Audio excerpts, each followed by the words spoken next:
So ito na ulit yung ating pinagpag. Naka 1 week na ngayon. So pinalitan ko na yung tubig niya para dun sa ating aquarium. So pinagdalawa ko nga pala yung pagpag natin kasi masyado madami. Maliit lang yung aquarium ko, kaya pinagdalawang aquarium ko sila. So ito yung ilalagay ko dun sa kabilang aquarium. 145 pieces din to. Sana mabuhay lahat.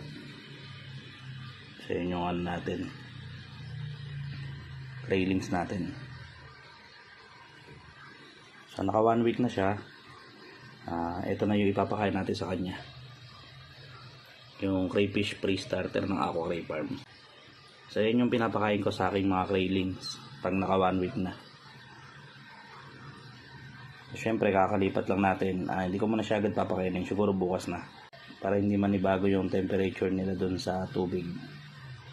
So bukas ko na sila papakainin. So yun lang, thank you for watching.